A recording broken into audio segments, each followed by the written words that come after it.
Hey there, Jim Toscano here, and welcome to Filling in the Grooves. This is the first live stream back in a couple of weeks, dealing with some family stuff, And I'm just really happy to be back. I have a special guest tonight who's a good buddy of mine, and we are going to have fun tonight. I just want to mention a couple of companies. ProLogic's practice pads, which I have my new blackout pad with the Flex Rim technology. This thing is amazing. We'll be talking about that real soon. I do have to do a comparison video of all these pads. And I want to mention Offset Pedals, Sabian Cymbals, Blackmagic Designs for the switchers and wonderful monitor that I use. And also check out my link tree, the little QR code up in the corner, and follow me on social media. And there's another little QR code that'll put you right on my mailing list. So do that when you get a chance. And of course, shameless plug, my book, Filling in the Grooves. So with no further ado, my buddy Dave Stanoch is here tonight. And he is the author of Mastering the Tables of Time.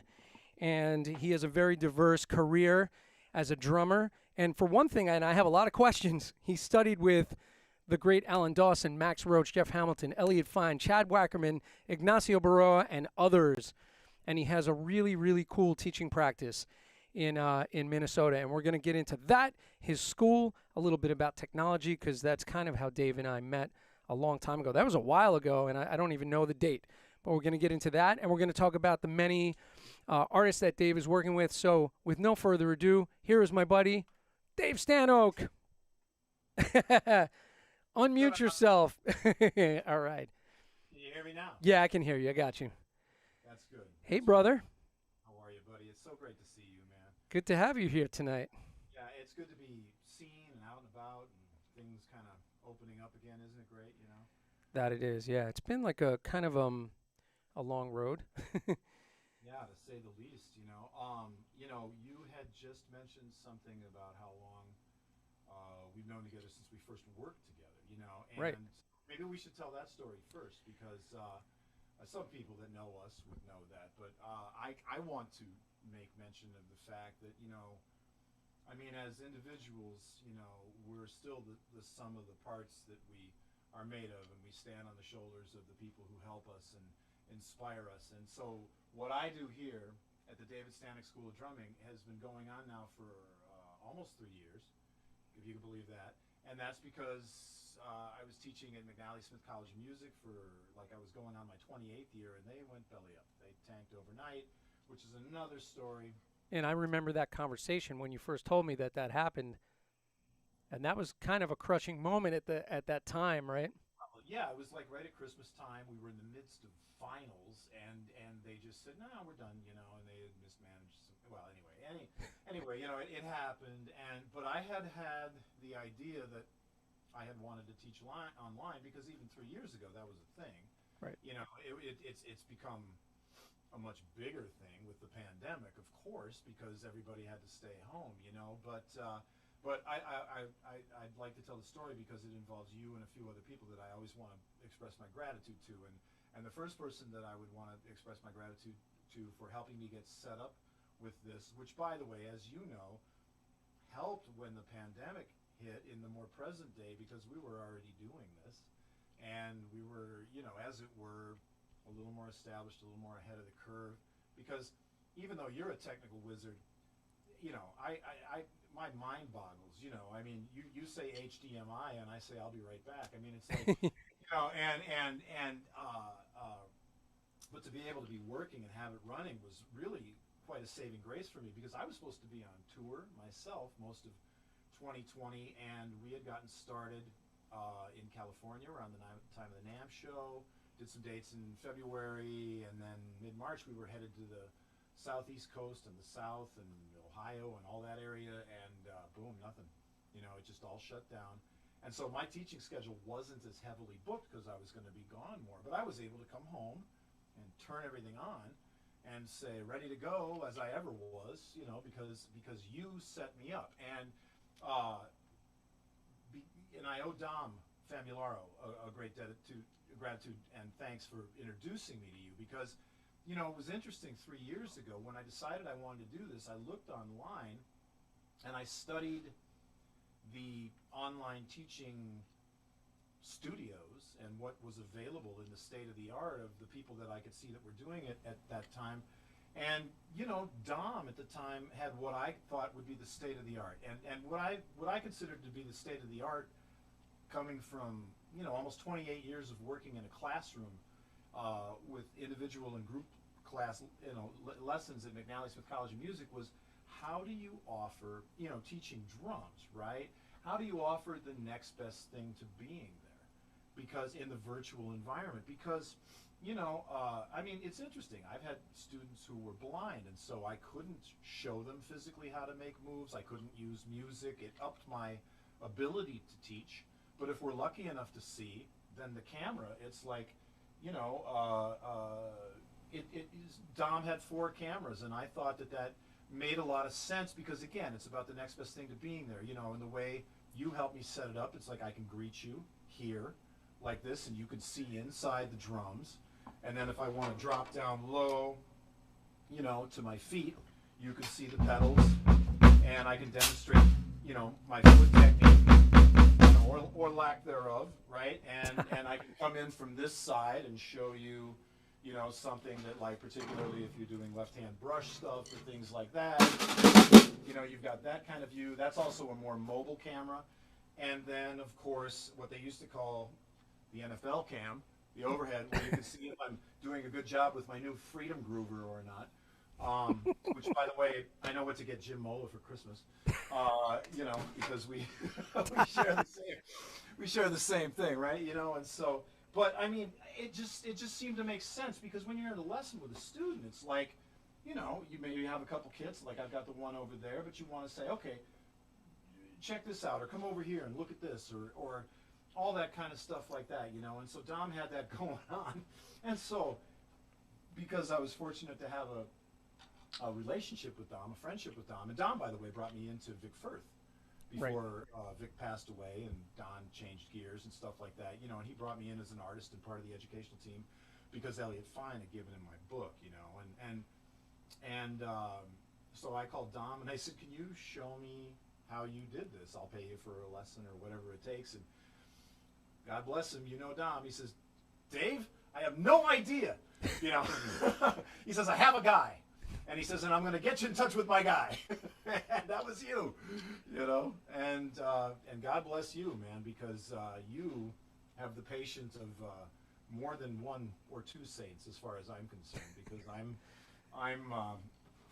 Jeff Porcaro used to talk about how he was into electronics. He said he was good with a microwave and a toaster.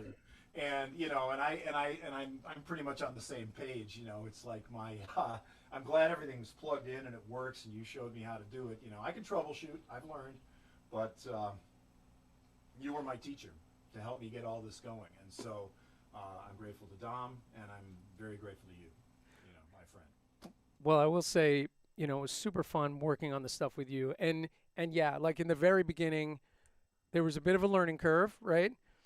I would say, grab that HDMI cable. Wait, which one is that? And then you're holding up like 4 different cables. But I know other people that I've recommended to you that they say, oh yeah, we talk about you, and I'm like, oh, I can just imagine. I say HDMI cable, and they're like, how did you know? And I'm like, well. And you're not alone because, as you know, I was working with David Garibaldi over the last year, and man, he was totally in the same boat. Just like, what? Another cable? What is this one for? It's just, so there's so many layers to the whole thing. But I'm really grateful in a way because, really grateful because I've met so many great people through that endeavor of helping people. And I didn't realize it was 3 years ago that you and I started with that, and setting up a computer and picking all the gear. And so, man, it's been a while. Yeah, I don't think Dave would mind. I worked with Dave to help him get his Yamaha E8010 set up for that part. Before you were working with him on the big picture, and we all know David Garibaldi. He's one of my greatest inspirations. He's one of my favorite people. He's such an amazing man, and such a obviously we all know a brilliant teacher and a brilliant drummer, and what a career and what tenacity he has as a human being for everything he's endured and stuff like that. And there was a day when we were working on the E8010 last summer, I guess it was, and I had dinner with my wife, and I took a nap. Fell asleep, which is rare. She was doing something, and I fell asleep, and the phone rang, and I looked, and it says David Garibaldi on my caller ID, and I said, well, I'm not gonna space on Dave. I'll answer it, and yeah, Dave, it's Garibaldi. He's like, yeah, you busy? And I said, no, I'm good. I was just chilling out, for a minute. I said, how are you? He said, I'm walking the dog, and they had been having fires out there last, some of the big fires. He said, it's finally clearing up. I said, oh, that's good. He says, yeah, he says, man. He says, I really appreciate all this help you're giving me with all this stuff. He says, but I had a realization about something today. And I said, what's that, Dave? And he goes, I don't dig it. And I'm like, I get it. I totally get it, man. It's like learning a whole other craft. He said, I'm the guy that goes in the studio and plays drums while everybody else adjusts the mics and gets the levels. He says, that's the way I like it. And I'm like, I can appreciate that, man.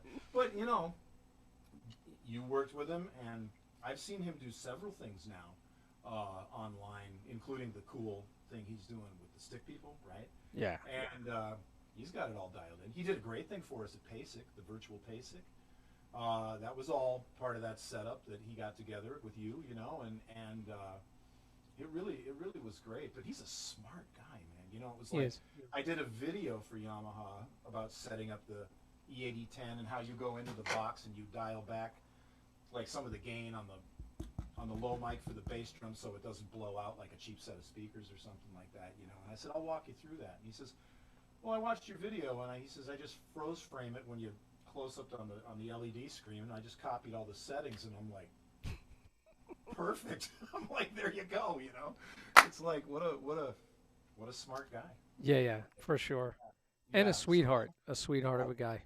Oh my God! I think I was 14 the first time I saw David Garibaldi play with Tower Power. It was at Met Stadium, which is the Mall of America now here, right? The United States, the biggest indoor mall in the United States. But it was Met Stadium where the Vikings and the Twins played back in those days, and it was supposed to be Chicago and the Beach Boys. And this was back in the Terry Kath era, man. I saw Danny and Terry and those guys a few times before Terry's tragic passing, and something happened. It wasn't anything tragic, but Chicago couldn't make it, and so instead they put the Beach Boys were the closers. They added Tower Power to the bill, which very much excited me because I was 14, but I was already playing, and I knew who David Garibaldi was. I had back to Oakland, right? I mean, what a record, that is. And then dig this, Jim. The opening act was some guy nobody had ever heard of. I'm thinking of how it was at the moment in time. Boz, Snag. It was the Silk Degrees tour. So, like, I saw Jeff Porcaro play with Boz. You could see all those videos now of Boz is out there with the white suit, and Jeff's like sweating.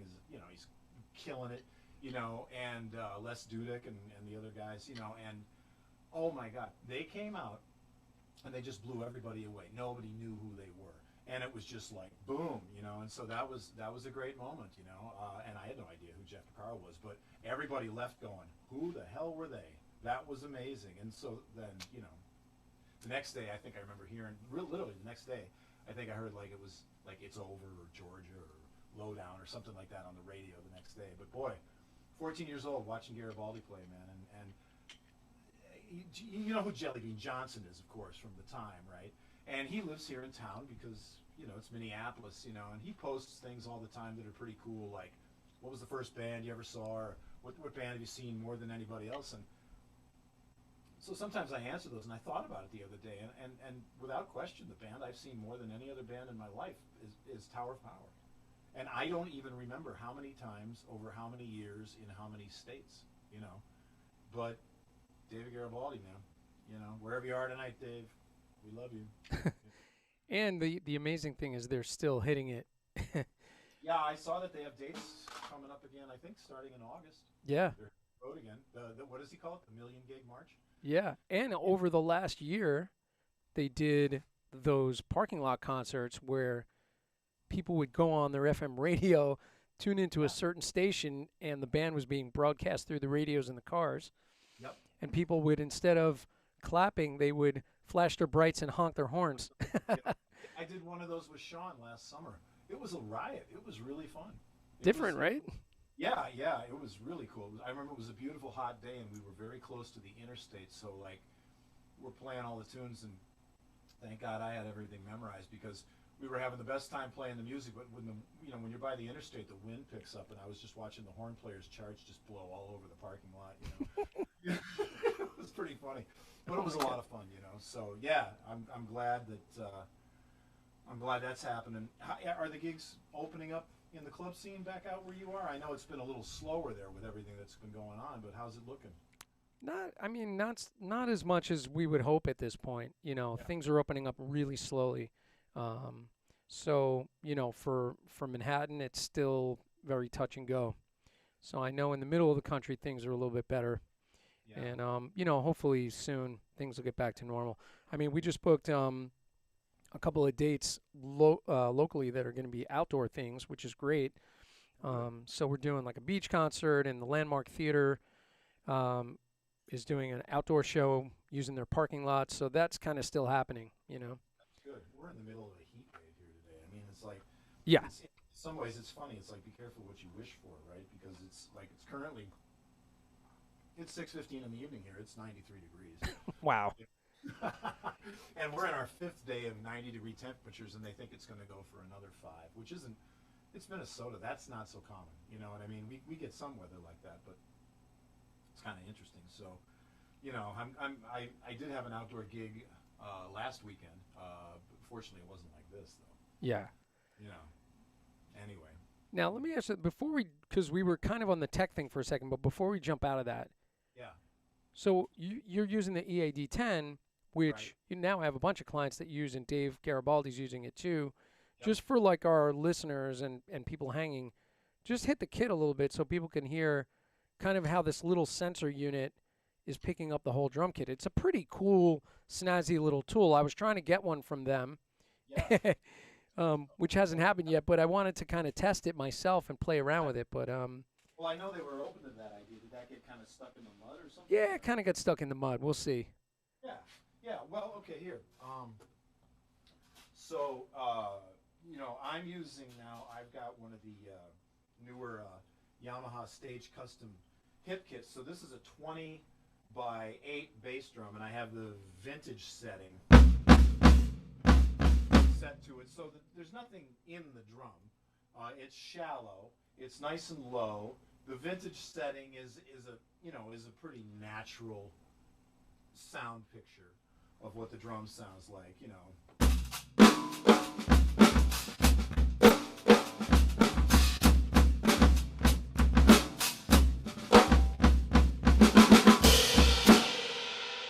Toms sound good. They're shallow. Got some skin tone heads on them, Remo skin tones. And of course, this one turns into a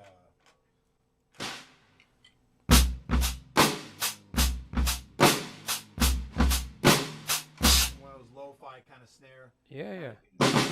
Ballad snare. And this is my Steve Jordan signature snare from back in the day, the 13-inch one. So you get a nice little. This is a beautiful mini Tito Puente timbale from Latin Percussion. It's bronze, or not bronze. It's brass. It's gold finished, and this was Marv Dahlgren's. And that's got a beautiful sound.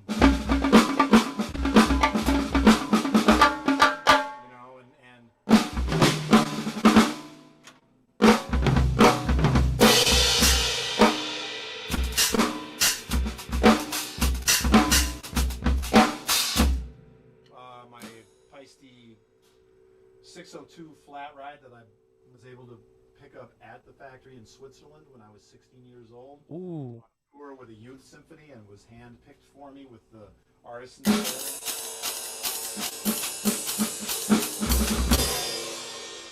Still use it. Still sounds great. Wow. Well, yeah, it was a great day. Billy Cobham was there that day. I saw a good picture of you and Billy Cobham the other day. It was because it was summertime, and in the year 1979, and Montreux Jazz Festival, I think, was going on the same time that I went through to the factory. But I was playing in a testing room, and I looked up and, like, I don't know, I guess it was the Spectrum Band or something like that. They were all staring at me, and I'm like, oh my God, that's Billy Cobham. But he was really cool. It's like Susie found out I was from Minnesota. We were talking about like Fran Tarkington and the Minnesota Vikings. That's how long ago it was, you know. But yeah, E8010, and of course, you know, if you want to get into the different scenes and stuff, you know, if I want to get into something that's a little more like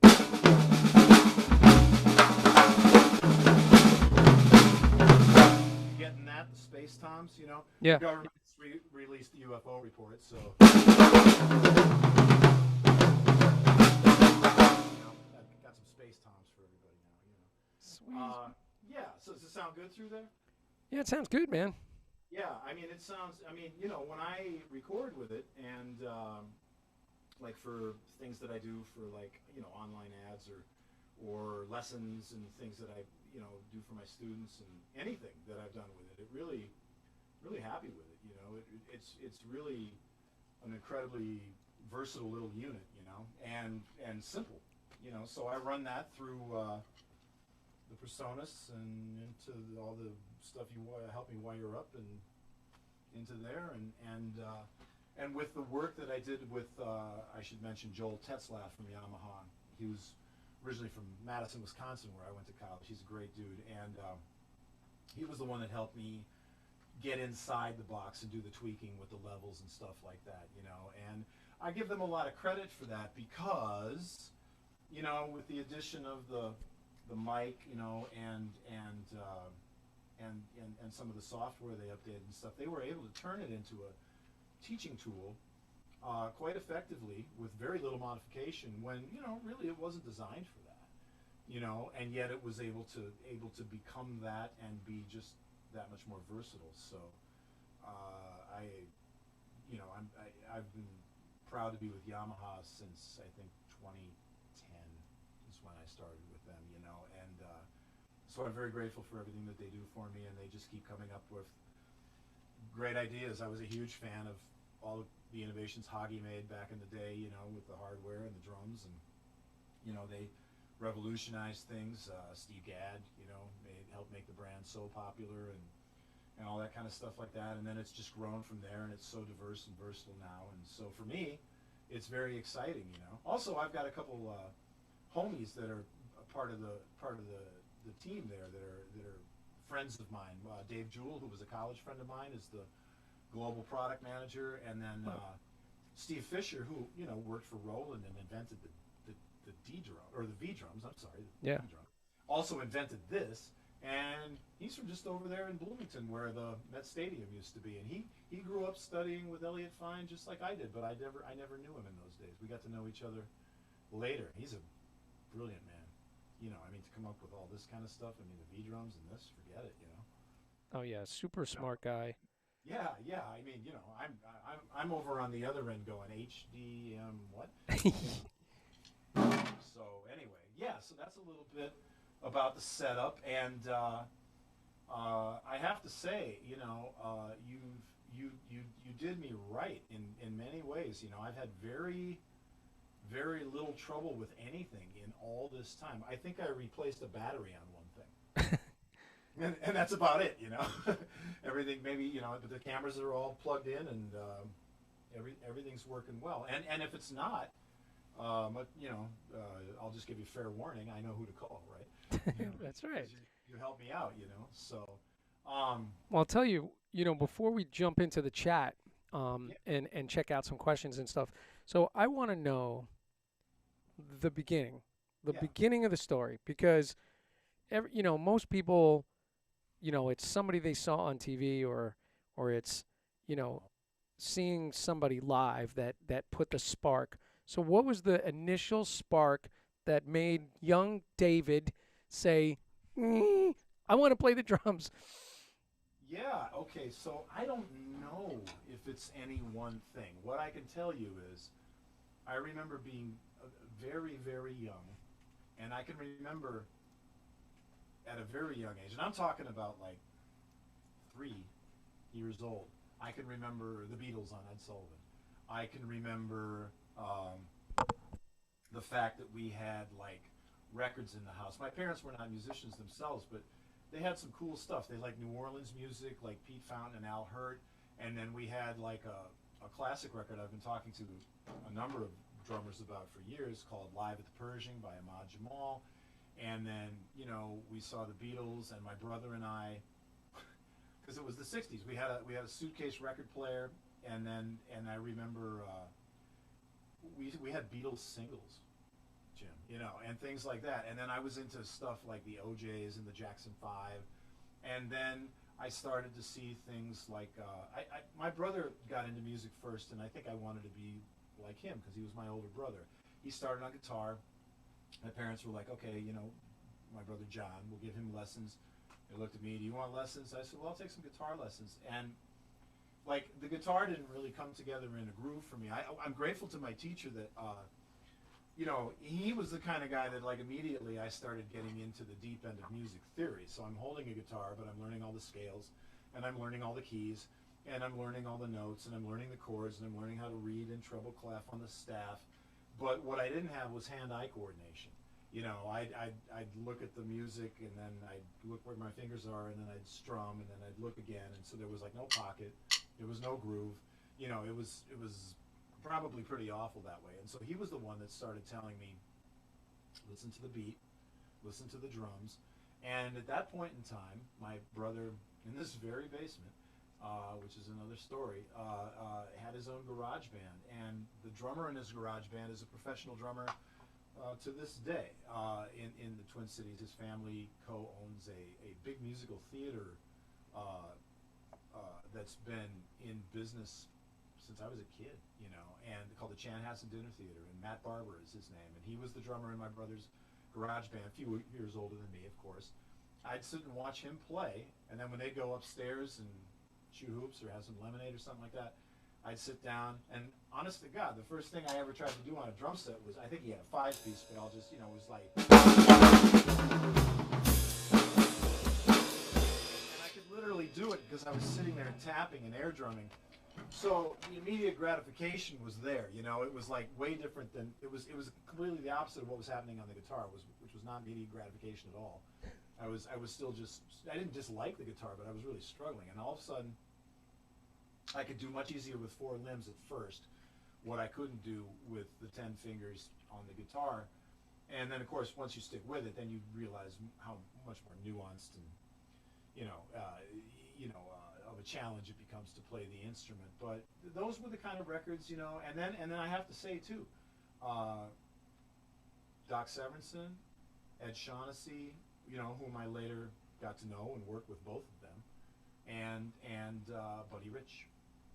You know, watching Buddy Rich on the Tonight Show was like, I have a cassette tape recorder with old cassette. Well, I don't have the recorder anymore, but I still have these old cassettes where the best you could do in those days was sit in front of the TV with the cassette recorder on and get the audio. I have the audio of that night that Buddy and Ed did the duet, watching it in real time on a realistic cassette, you know, just one of those old, you know, yeah, you know, and endlessly inspiring, you know. And it was like 2 years later I was playing a duet with Ed at my high school, you know, which was incredible, you know. And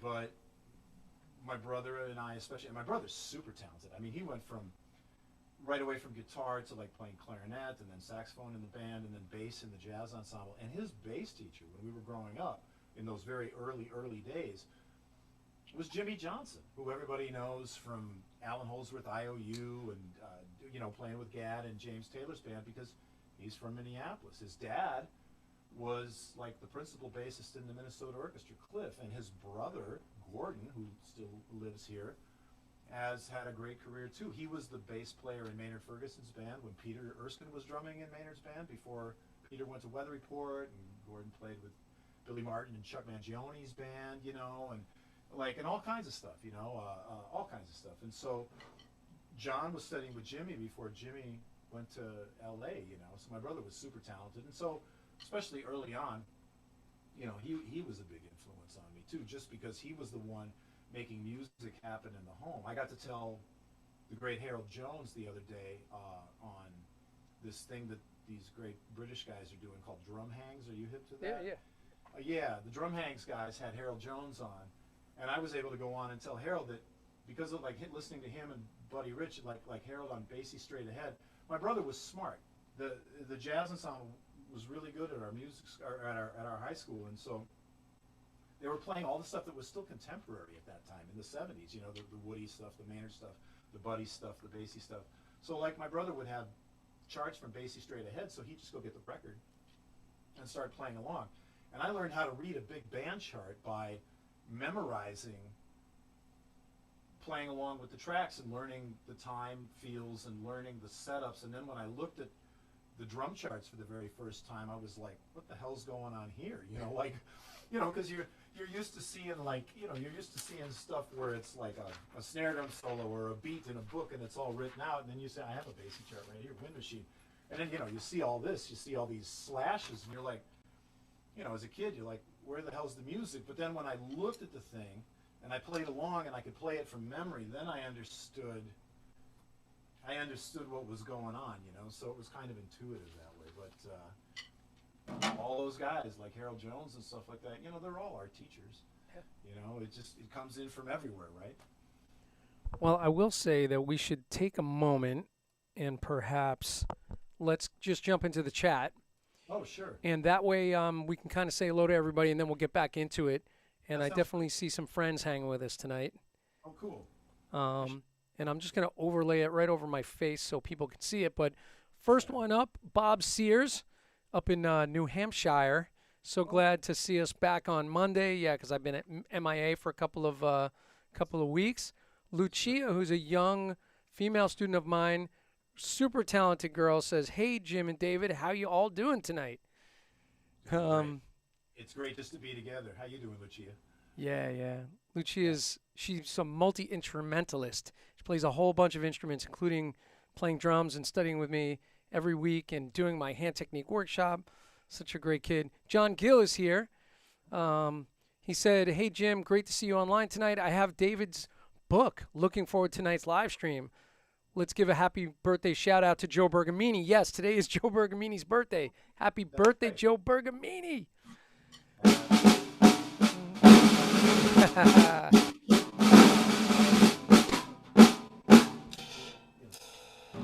Man, where would we be without Joe Bergamini?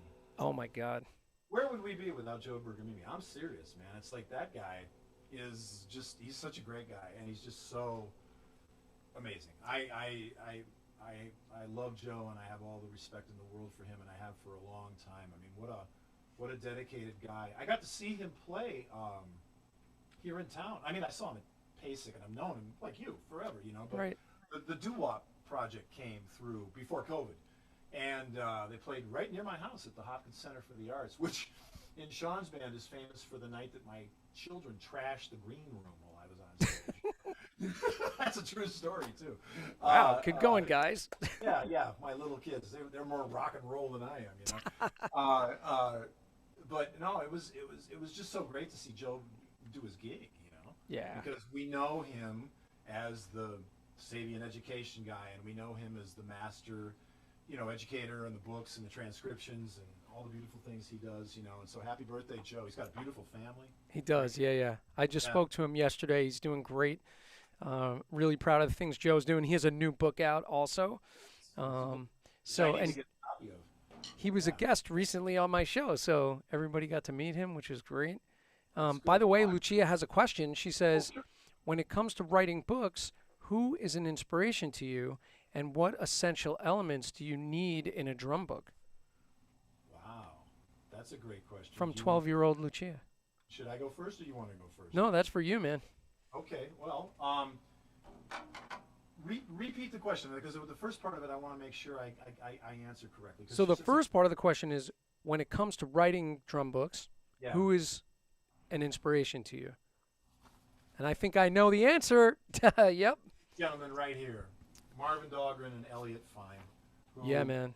Anybody who knows me knows were my teachers, and they were like musical fathers to me, you know. I mean, I studied with Elliot from the time I was 10 years old, and we were close until he left us. And I mean, he was the guy that pushed me to get this done and believed in me and wrote the foreword for it and predicted all of the good fortune that I've had because of it. He was telling me about all this before it happened, and I thought, Elliot, you're so supportive, you're so wonderful, and he's like, no, you wait, you know. And I was just like, wow.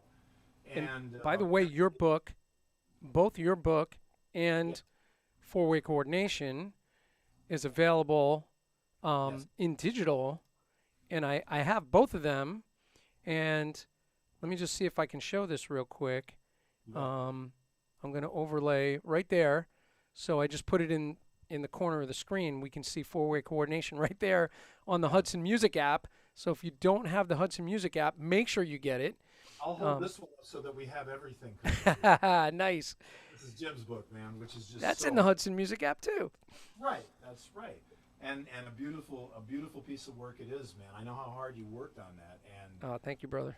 yeah, I mean, I think you really upped the ante with this book. I mean, it's so well laid out, and there's music and all the examples and everything that you filmed for it online. It's like, I don't know where you get all your energy, man. It's incredible, you know. But to Lucia's point, so I grew up with, and Marv, I should mention too. You know, I mean, Marv had, okay, so both of these guys played in the Minnesota Orchestra for almost 50 years. I mean, like, when I brought Elliot to PASIC for the first time in 2010, when I presented for the first time, you should have seen him hanging around with like Morris Lang and Vic Firth and stuff like that, because these guys all know each other because they played the same circuit. They were the symphonic guys, you know, and they would play each other's concert houses on tour and stuff like that. And the laughs that I saw between like Morris Lang and Elliot, and especially Vic and Elliot. I mean, like, I can't even repeat the stuff they were talking about. Man. It was ridiculously funny, you know. And but Marv had the drum shop in town, right by Orchestra Hall when I was growing up, and I used to take the bus down there on Saturdays. So every Wednesday I had a lesson with Elliot, and every Saturday I was down at Marv's shop during the day. And then when I started working at McNally Smith College of Music at the end of 1990, Marv was on the faculty with our faculty head, Gordy Knudsen, who's the drummer for the Steve Miller Band, right? And so I got to work with Marv for 25 years before he retired at the school. And during those same 25 years, I also got to be the drummer in his either quartet or quintet, depending on the makeup of it, because he fronted that on Vibes. Wow. And oh yeah, and he was an amazing vibe player. I can tell you stories about being at the college, and you know how like remember the TV show Batman, of course, right? And if you watched it, you remember they used to walk up the wall and windows would open and like celebrities would pop out. How you doing, Batman? And it's like Sammy Davis Jr. or something like that. Okay, so you talk about mallet players, right? I mean, it's not quite the same, but it reminded me of this. I'd be teaching at McNally, and my classroom was kind of a centrally located one in the percussion department. Every once in a while, the door would open. It's Gary Burton. Every once in a while, the door would open. It's Dave Samuels. Every once in a while, the door would open. It's Mike McHenry. All asking the same question. Is Marv here? You know, it's like, you know, so he was tight with all those guys. And so to get back to Lucia's point, it's like, these guys wrote something that it was sort of, it stepped on the shoulders of what, as far as books go, Advanced Techniques for the Modern Drummer and Stick Control had done for previous generations. And this was a book that Elvin Jones contributed to. They were tight with Elvin. It's a book that Tony Williams studied out of while he was playing with Miles.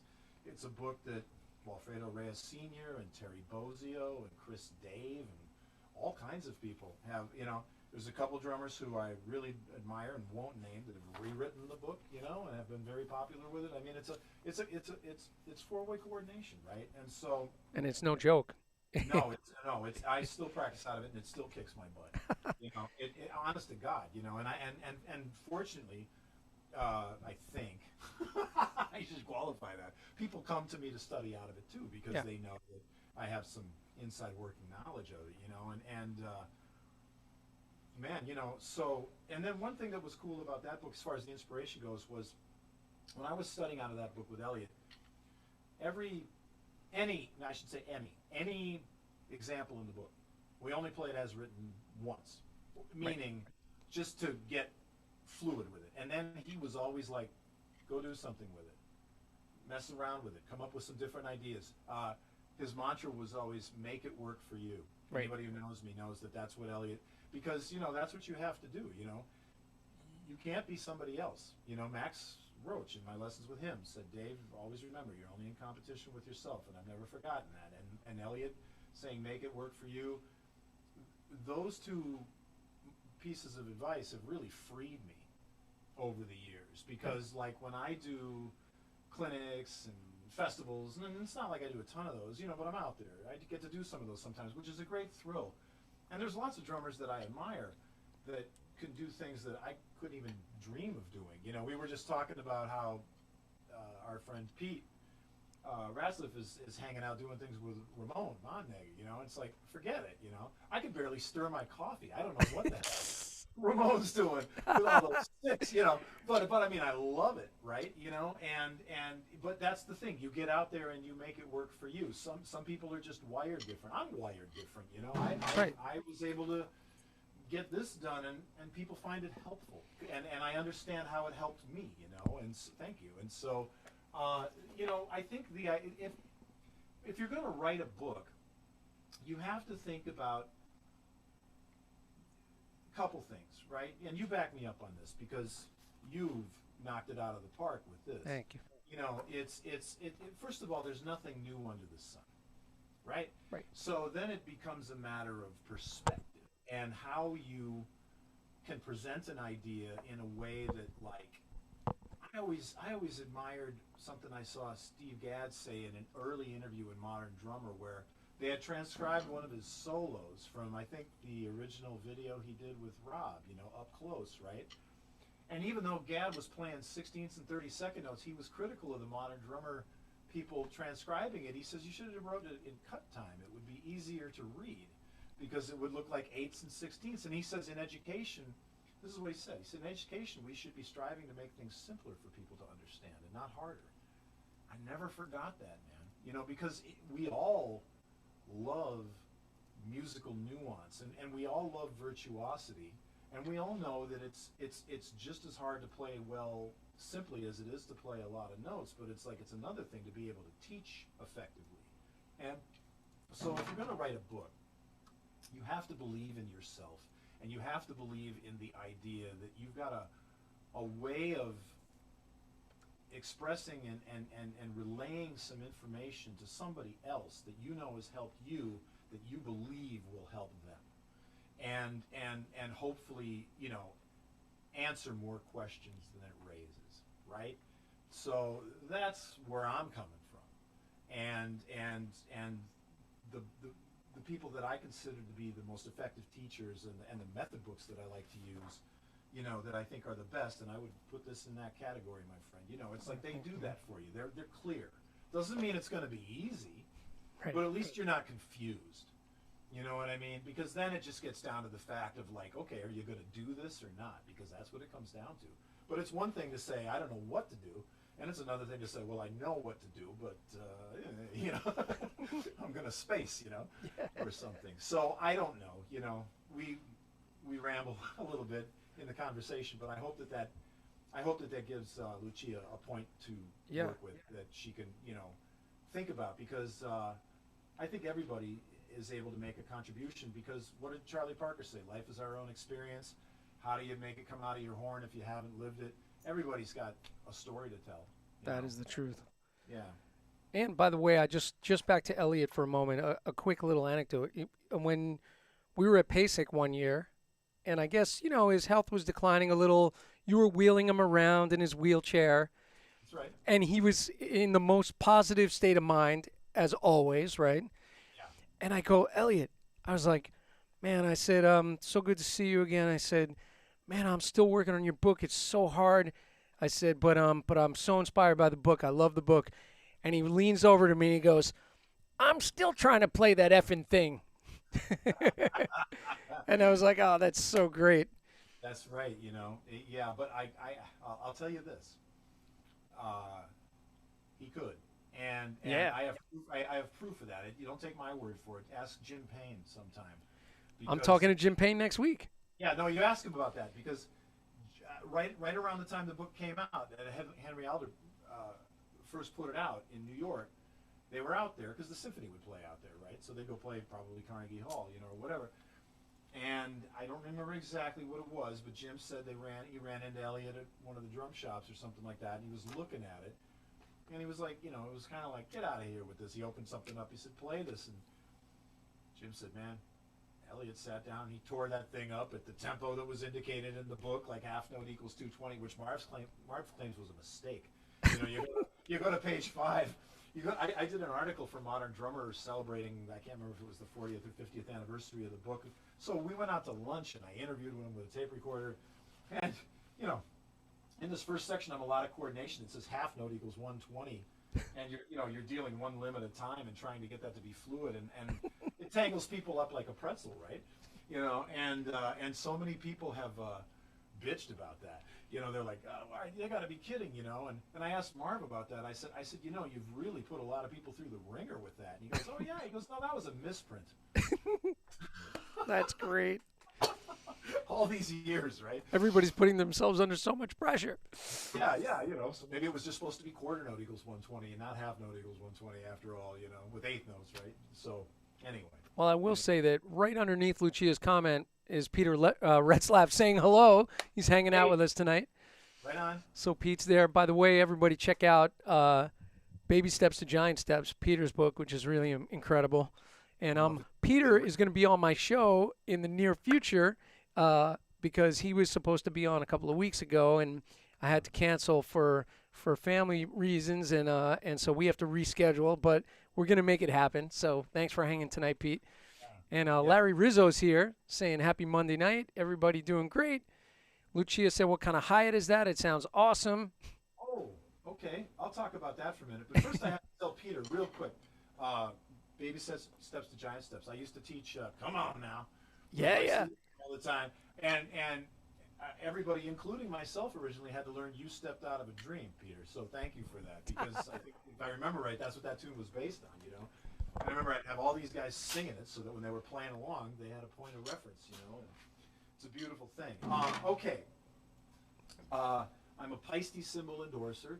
And proudly so for many years. I talked about this earlier, I visited the factory when I was 16 in 1978, which is where I bought this beauty, and a pair of sound edge hi-hats. When they reintroduced the 602s, they introduced the 20-inch medium flat ride and the 14-inch 602 sound edge hi-hats, and those are the cymbals that I bought at the factory back in 1978. And I still have them both, and I use them both, right? This is part of the new Masters series. This is a stack with a bunch of different splashes. But this baby is also sort of a stack hi-hat kind of a thing, and it's very much a hybrid.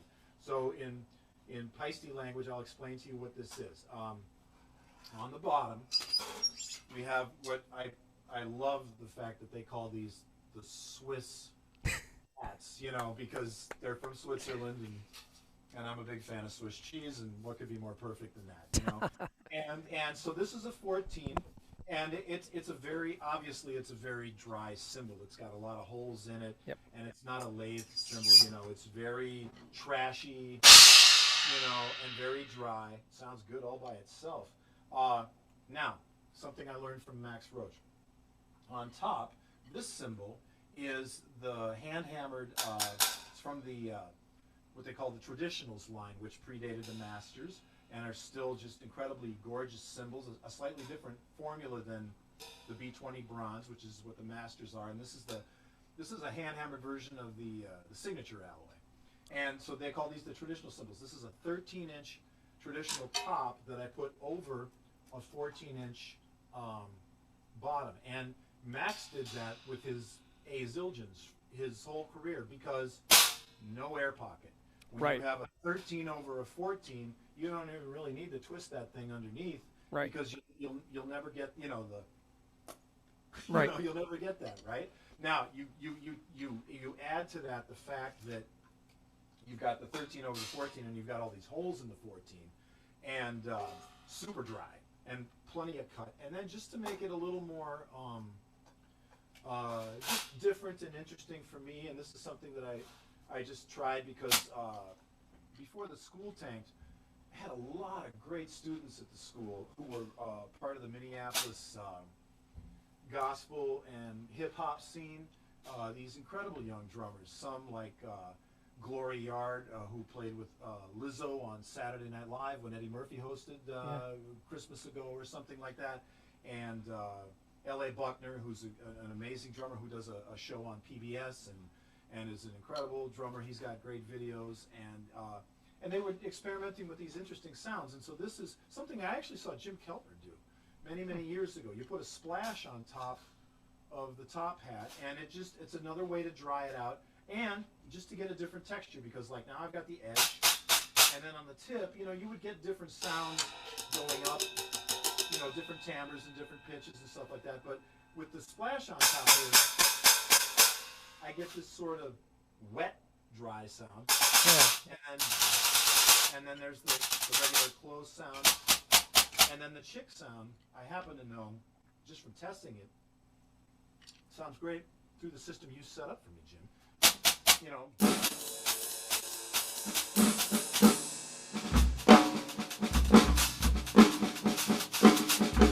Whatever I'm doing. Do a poor imitation of Pete playing actual proof, which I saw the other day.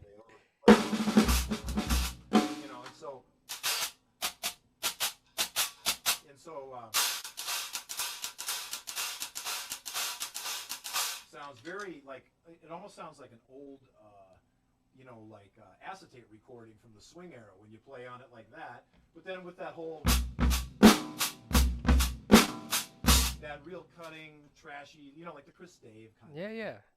You get a little bit of that kind of a character, and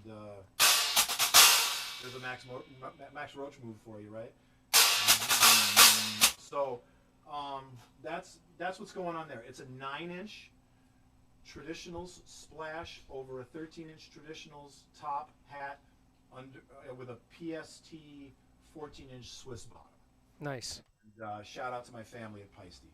Really beautiful, wonderful people. And I've been with them the longest. I mean, I was there as a kid in '78, but I've been an endorser thanks to the great Rich Banjacaro, who was doing A&R along with the help of Eddie Clift when like '96, I think, is when I started with Peisty. Yeah. Beautiful. So, thank you for that question. Yeah, very cool. Thank you, Lucia, for the question on the hi-hat. By the way, Jim Moll is hanging tonight. Okay, hang on. Do you have the Freedom Groover yet, Jim? Because if not, just wait and I'll get it for you for Christmas, because it is the dapper accessory of the moment. Yeah. And Jim Mola was supposed to be my guest last week, so he's rescheduled. So. Okay, I suppose. Yeah, I know you had to take some time off. Yeah, I took some time off for family, and we'll get those guys in soon. I'm anxious to see what kind of entrance Mola makes on your show, because I don't know if you saw what he did with Eric Hughes, but he showed up to Eric's podcast in a tuxedo, man, and with a James Bond theme and whatever else. I mean, there's no top. I wore a dress shirt. Nobody out there knows it's not clean. That's right. Yeah. How could we know? Yeah. Congratulations to Jim Mola, who just took over as PAS New York chapter president. Yep. And Awesome, is Jim. already, I can see, just doing great things, and hopefully will avoid some type of impeachment.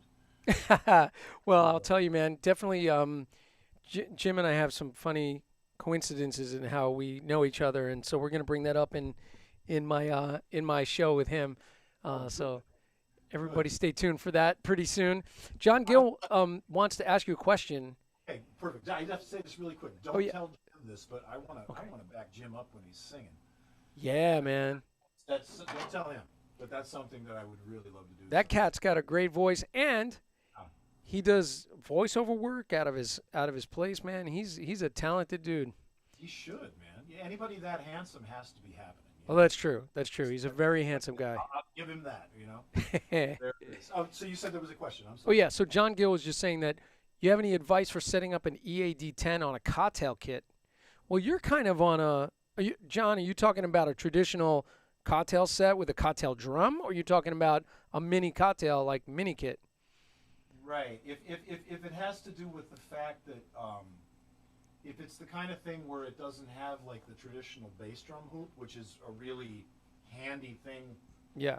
Clamp the EAD-10 on because it just slides in like that. It's a little trickier trying to put it on a rim, but they actually actually do make, and Jim Haler would be the guy that knows this, what the part number is. But there's actually a little thing that you could mount to something else, and it has the right lip.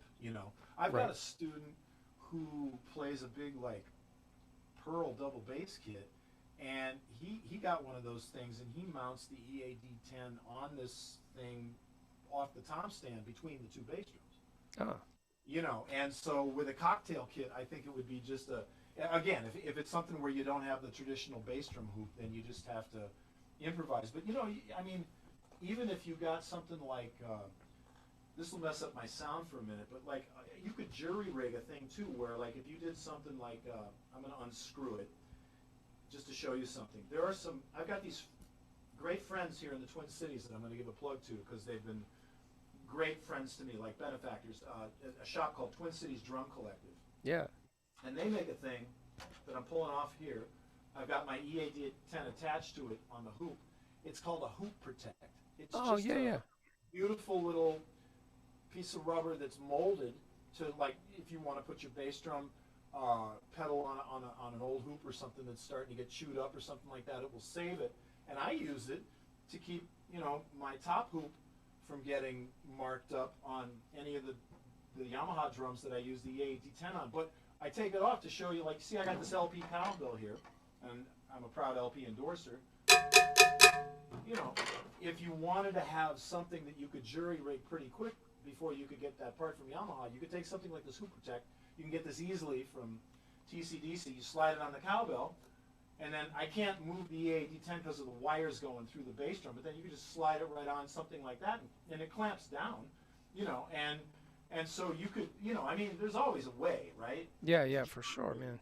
But that like if you had a cowbell and one of these little Hoop Protect dealy bobs, you could do yourself right in a hurry for something like that. So I hope that's a helpful hint. Yeah, absolutely, man. Trick of the trade, right? Yeah, that's great. And by the way, Dom Famularo is hanging out with us. I was with Dom today working on his recordings. Hello, Dominic. I love you. We all love you, Dom. Yeah. No, I'm glad to see you. I can't see you. So I'm glad you're here. I miss you, man. I hope we get to hang again soon. And like maybe in-person PASIC in November. PASIC's going to happen. Yeah, man. Joshua Simons is on it. Like, man, he's on it. He wants to do it up, and he wants to do it big. He feels really empowered by the fact that it's not till November. Yeah.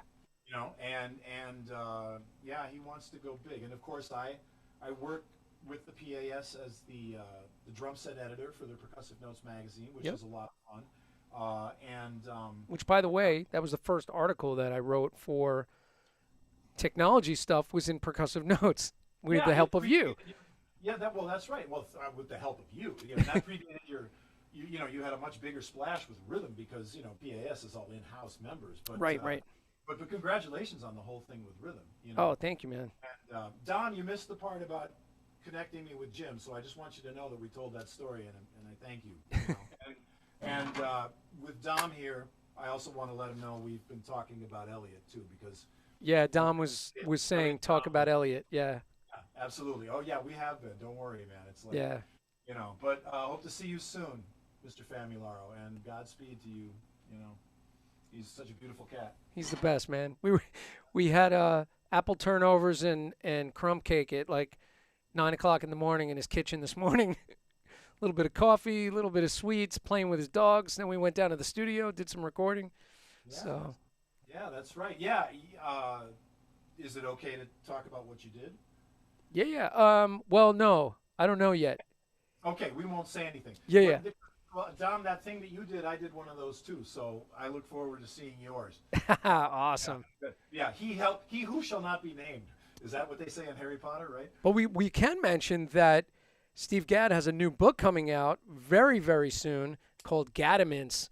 Yes. And man, it's going to be so great, and it's so wonderful to see Steve putting something out now, and something that's really near and dear to his heart. And everybody's going to benefit from that book for sure.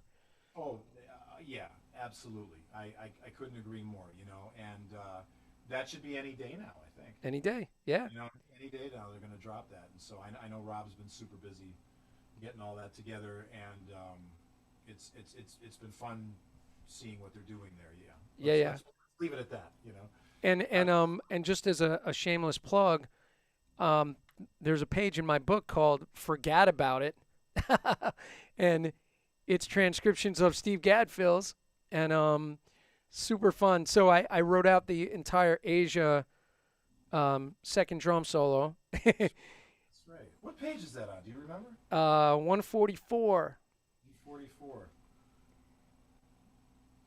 Man, you know, it's like, how many of us just sat for hours and played along with that thing and tried to work all this Oh out? my God. It is. It's such a beautifully played piece, man.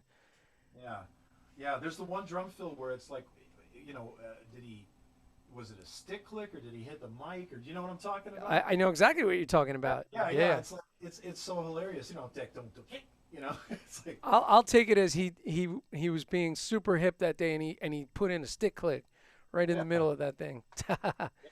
Yeah. No, it's a part of history. And by the way, I know this is like, oh, it's my show. I could do whatever I want. You actually reached out to me and said, "Hey, man, thanks for writing out the fill from How Many Times, the Jeff fill, on the Jeff Porcaro page, because that's one of those fills that, like, you listen to it and you're like, what the hell is he playing?" And it is hard because there's a lot of reverb on it. Yeah, for sure. Track. But yeah, can I don't know if I can play it exactly the way it is on the record in the book, but I can show what I like about it, because it's I call it a paradiddle tap, right? Which is like something Max Roach used a lot, right? So, yeah. Right, left, right, left. But then it's a 6 because the bass drum goes in at the end. So, and then he goes back and forth. Jeff, no, I won't do it fast because I'll mess it up.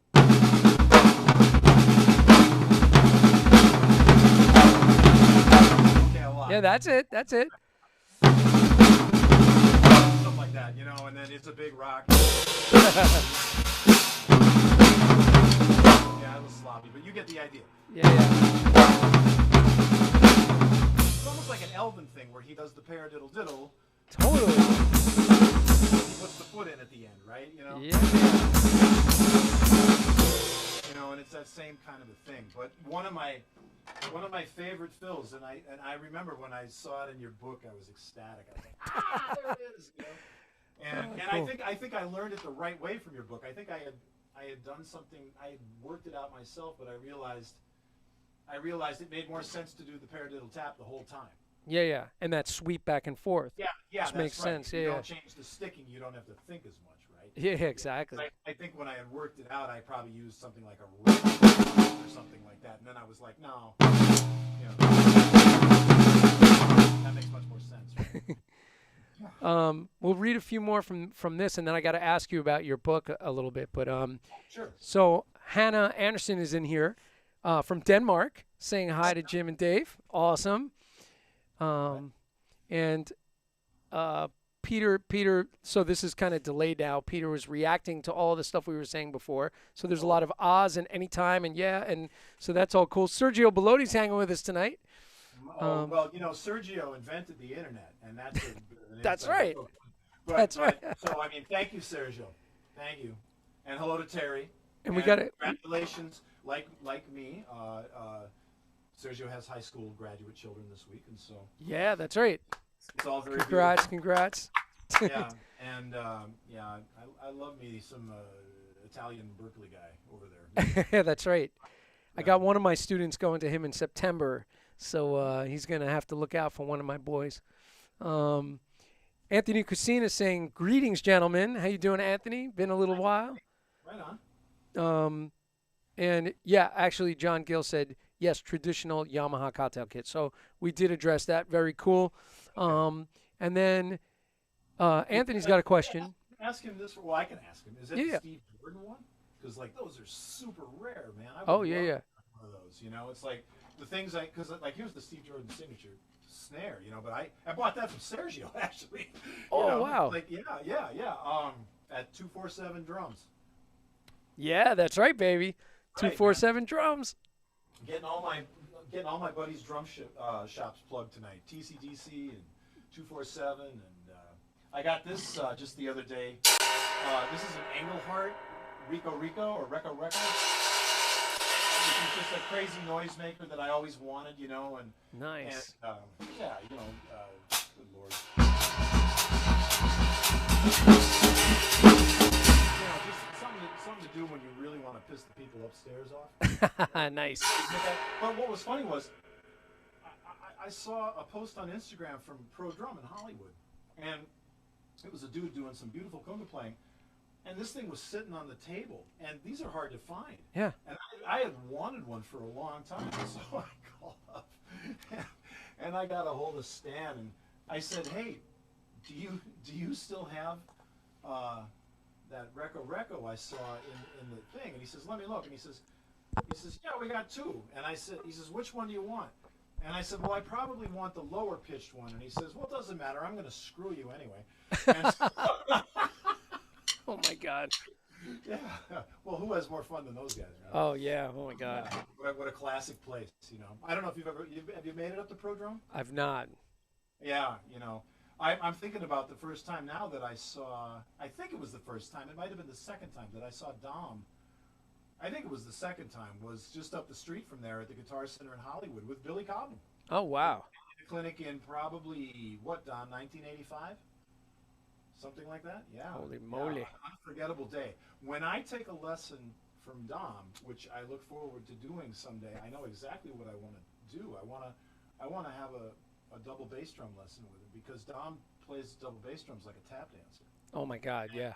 And no joke. I mean, I think that's just the most beautiful thing. I love that's the thing that I just love to hear him do the most, because it's like, it's so unique, you know, like you can hear guys do that with brushes, but he's the only guy that I know that really plays the double bass drum like that, you know. You ever hear that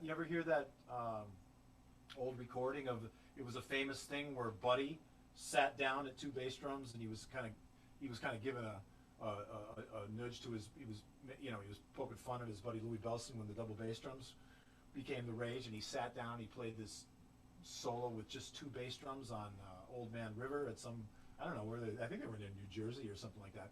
And I heard it was this famous story where he like tore down the house, you know, just playing with the 2 feet, no, nothing else, just a stool and two bass drums. There's a video of that? There's audio of it. Oh wow. And I never knew there was audio of it until YouTube, right?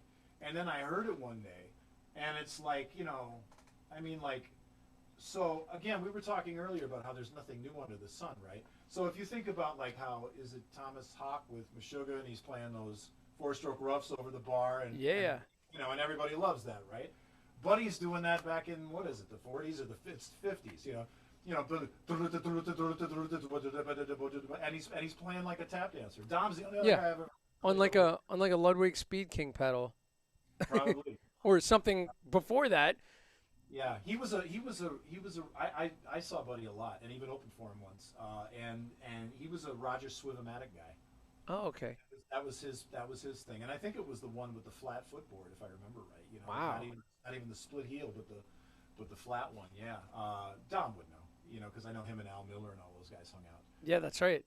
You know, but anyway,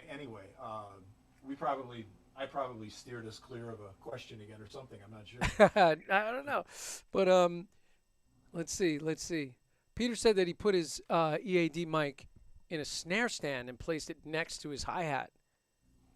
That's pretty cool. That's like a different way to do it. Yeah.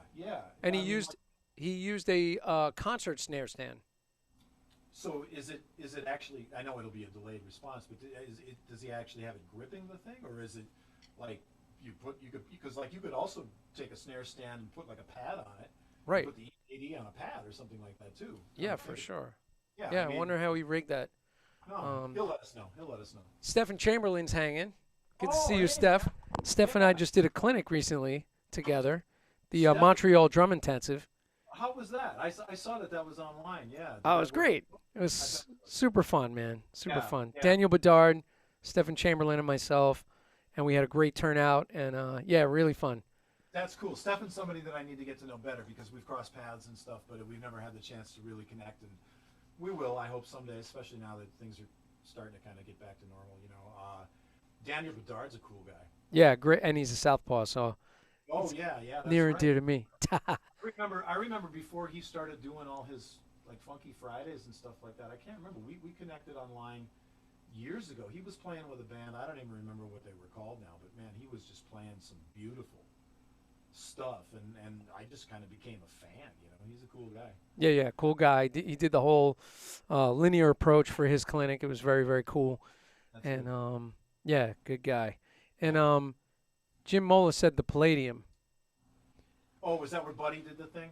I think Yeah, so. I bet that's what. I bet that's right. Yeah, yeah, Yeah, yeah, yeah, yeah. Jim would know for sure. yeah, yeah. Yeah, yeah. Cool, man. Yeah, I mean that's a. I'll make sure you get the link. When we get done here, Yeah, man.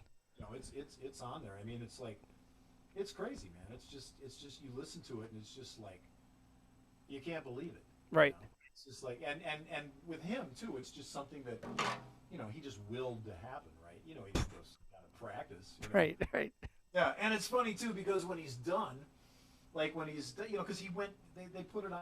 There's photos of it. It's in like in Mel Torme's book. You can see pictures of it. When he did it, and like they just he went down on the floor or on a different riser where they just had the two bass drums and a stool, and it's like one of these things where he plays and he plays and he plays, and then at the end he's like, and then you hear him go, ah, and the band goes, ah.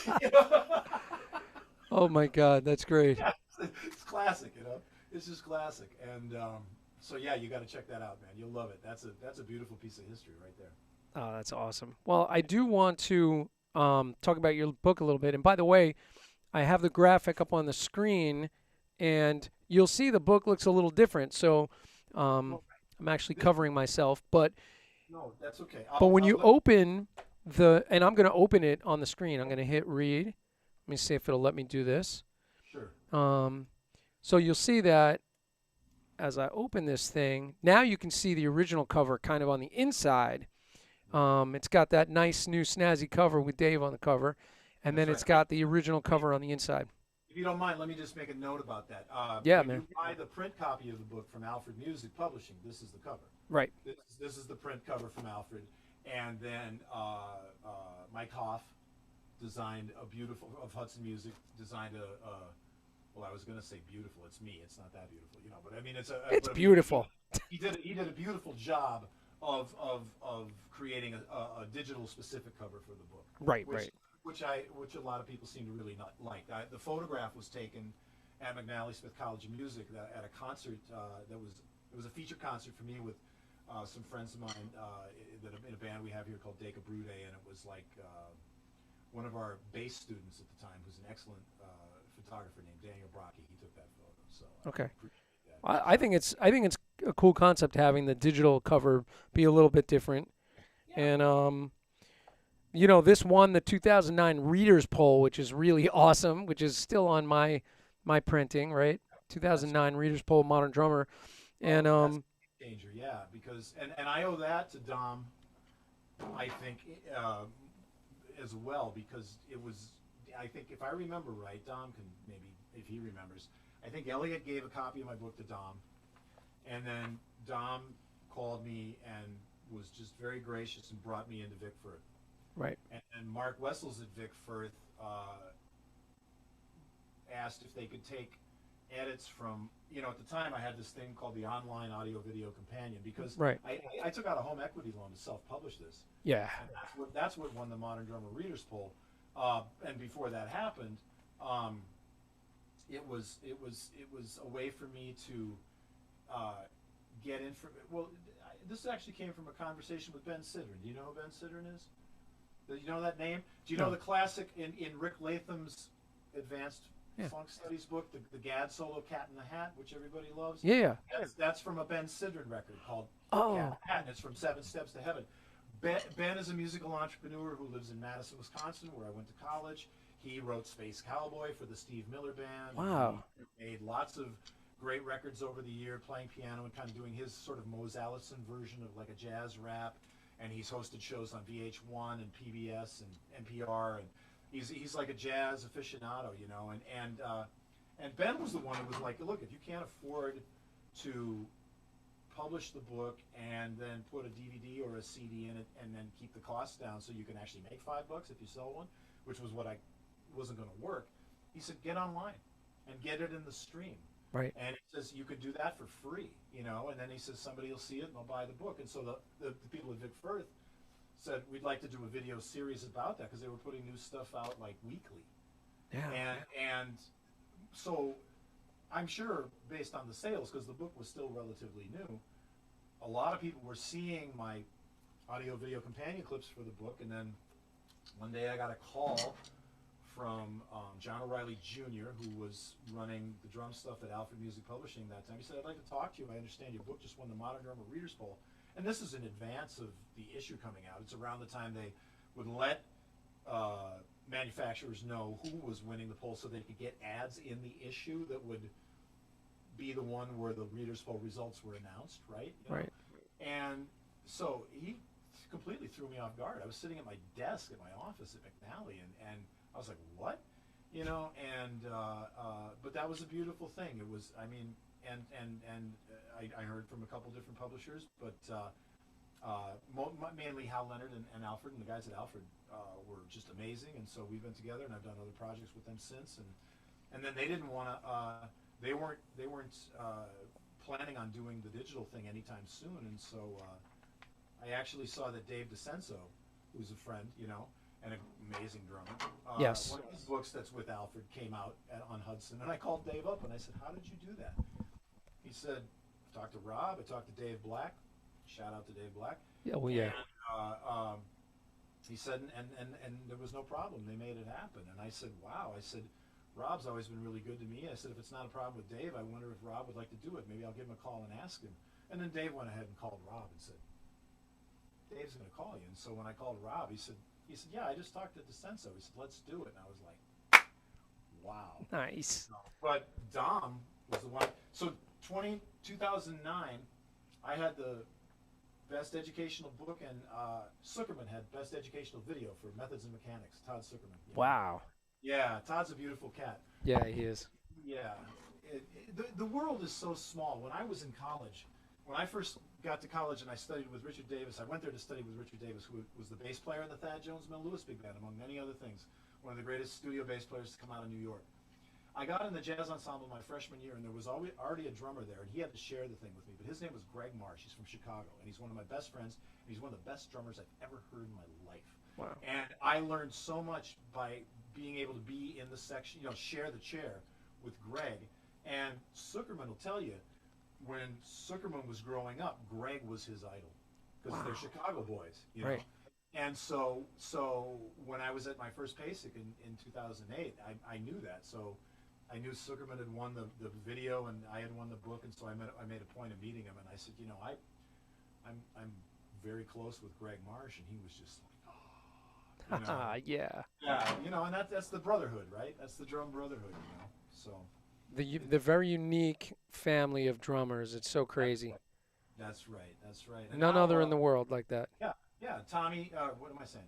Todd Zuckerman and Johnny Rabb. They're out on tour together now. Collective Soul and Styx are out, back on the road, or at least they're starting up again soon. They're starting up, right? Yeah, and you know, another great friend and amazing drummer, Johnny Rabb. Yeah. I mean, yeah, you talk about Ramon Montenegger, man, you know, and all the stuff he's doing. I'm still trying to get, you know, The Rim Fulcrum. together, yeah, with, you know, Ken Wood and Johnny Rabb, and it's like Mark Walker was actually the first guy I saw do that. Oh, really? But Johnny taught me how to do it. So, but I can't do what he does. You know what's funny is the first person I saw do it was JoJo. Oh wow, yeah. But you know, Johnny Rabb had written that whole book on it as well. So, you know, I didn't really know where the origin was, and Well, then he studied with Ken Wood Denard, and Ken Wood called it the Woodstroke. the Woodstroke. Okay, yeah. And then Johnny, you know, Johnny did his own thing with it. I mean, Yeah.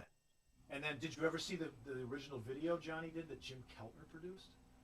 Where, Oh. yeah, because Jim saw Johnny doing it and said, "I'll produce this for you." And like in the video, there's a thing where they're in the studio and Johnny's playing this beautiful groove, and he's got this, and Keltner's like, "This dude, this is killing," you know, Jim Keltner, right? You know, it's a beautiful thing. It's so wild. Yeah, you know, boy, I'm a drum geek. Can Oh you tell? man. Oh yeah. Yeah, yeah. I mean, we could go for days, man. That's right. I will say that, your book, it's a really incredible book, and there's so much information, first of all.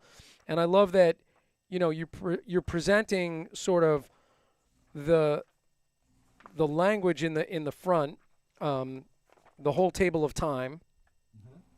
and then you're going through this thing, and from stickings to dynamics into drum set stuff. It's just kind of all encompassing. It's all there. It's like it's a really incredible book. But like if you were going to tell somebody that was just picking this up for the first time, um, how should they first approach it when they first open this up? What is your initial 101 on it? I would say if they take a minute to read the preface, they'll get the gist of what the goals are Right. and what the value of the studies are. And then they should go immediately to page 2, which is what I call the standard timetable in roundtable form, because Yep. that's just moving through. I kind of codified different types of timetables in the book based on what they have to offer, and most of the book is built around the standard timetable, but it's not Right. the only thing in there. There's something I call abstract timetables. There's the world timetable. The world timetable is my name.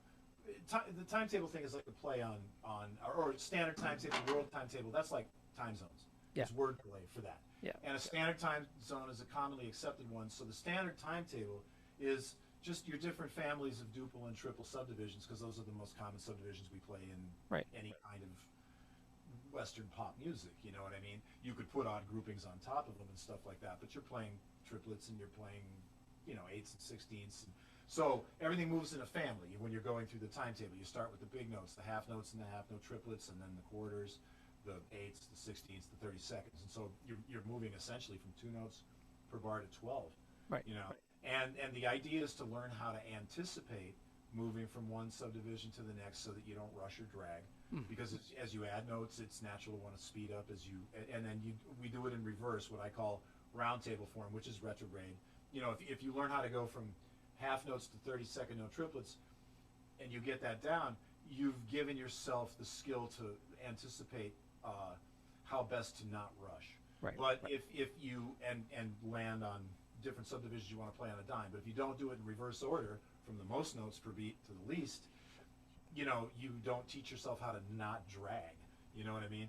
And so you go through this kind of thing, and I think once you could just tap it out, it's not about speed. Right. At a tempo level, it's comfortable for you. In fact, it's smart to practice slow, because Yeah. the more space between beats you have, the more of the time you're responsible for, right? And so you don't have to try to play 32nd note triplets at 80 or something like that if you can't squeeze them out, because that's counterproductive. It's more about being able to hear. Where is it? We're ProLogix guys. Let me grab my ProLogix pad, right? Yeah, baby. So Which I one is can- that? The method pad?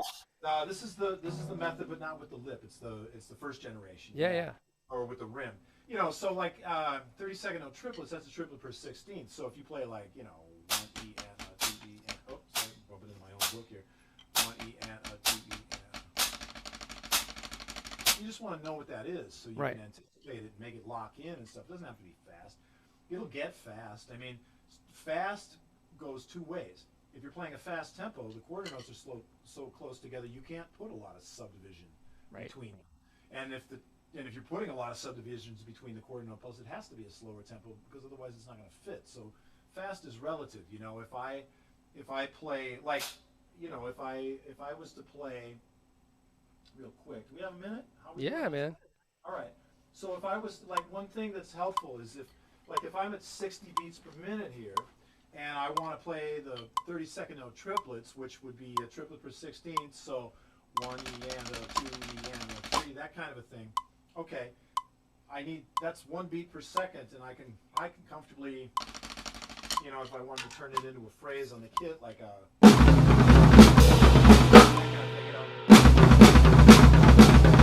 something like that at that tempo, that works. And then, so now here's the thing. If I double the tempo, so I go from 60 to 120, and then I cut the subdivision in half. I'm doubling the tempo and cutting the subdivision in half. So if I was playing 32nd note triplets, So now if the chord note's here, I'm going to play 16th note triplets, right? Da, da, da, da. Now what you notice is the sound of the triplets is the same. We've just designated it to be a different subdivision, a smaller subdivision, but at a tempo that's twice as fast. So now if I go to 240, which is twice as fast as 120, or 4 times as fast as 60, and then I cut the subdivision in half again. So if this is 240, that's the quarter note. So now if I'm playing 8th note triplets, again, the rate of speed of the triplets I'm playing, it hasn't changed. It hasn't changed. The triplets are still moving at the same rate of speed, except now it's 8th note triplets at 240, or it was 16th note triplets at 120, or it was 32nd note triplets at 60. And sometimes we get, when people are playing the timetable, here's something I like to point out to people is that, sorry, hang on a second, I'm going to tap tempo this back down towards 60. Some people get really stymied because even just the idea of a 32nd note triplet is a little alien to them. And of course in the book, I used to live in Texas, man, and down in Texas I used to see my cat in those days used to grab like the ugliest millipedes that were walking around down there, and that's what these 32nd note triplets look like. That's right. Look like ugly millipedes, so you look at that and you get a little freaked out. But where this seems daunting sometimes, man, if you're playing bebop at 240, yeah,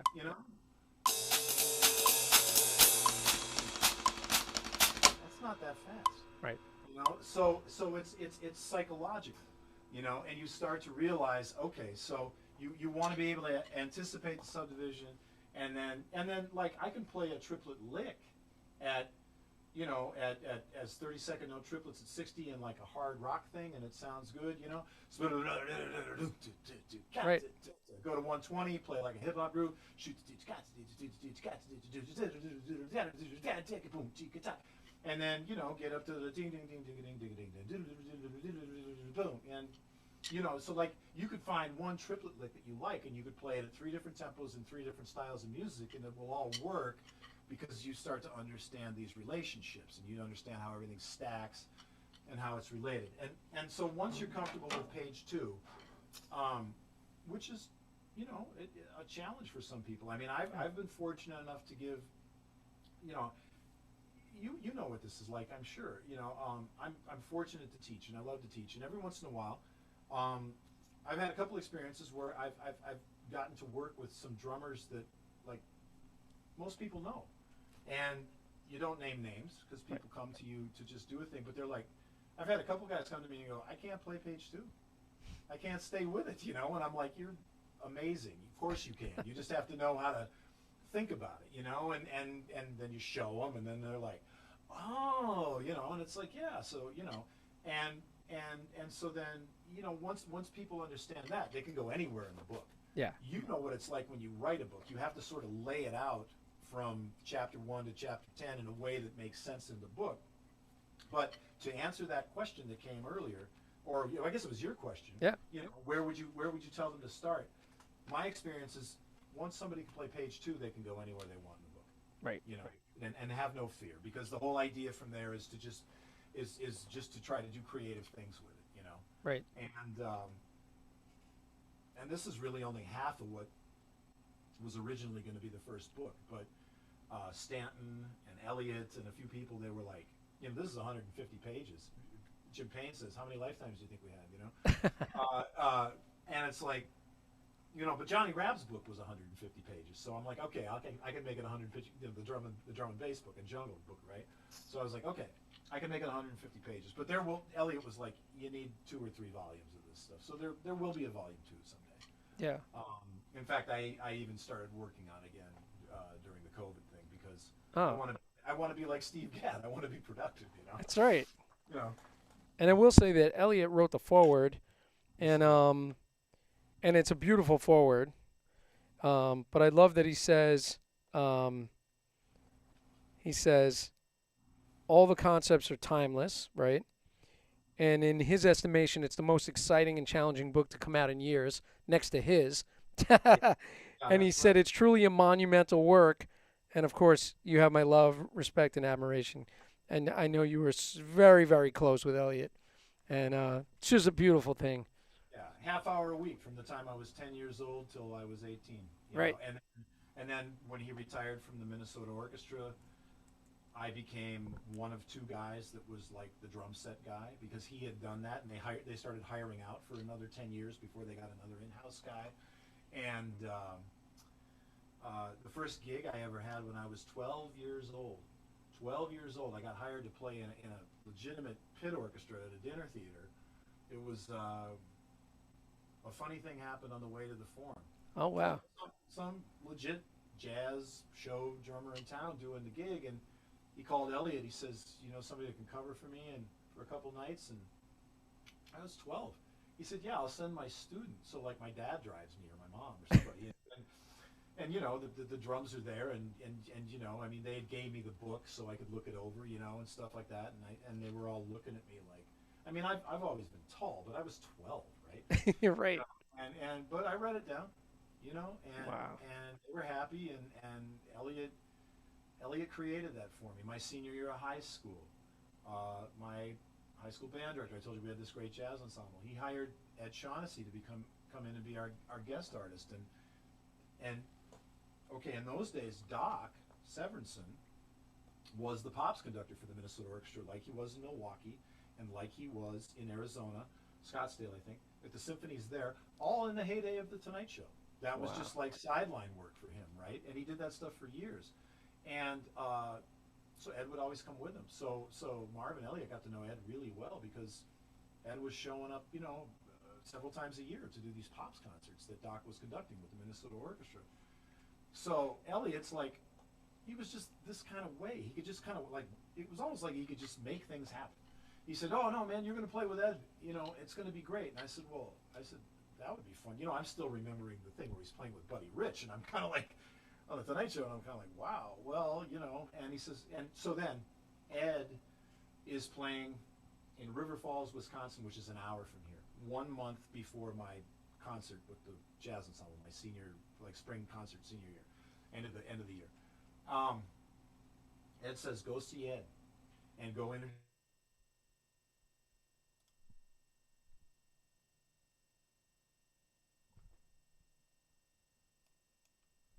I just lost your sound. Um. One, two, Oh, three. there we go. Okay. Says my internet connection is unstable. I'm not sure why. Okay.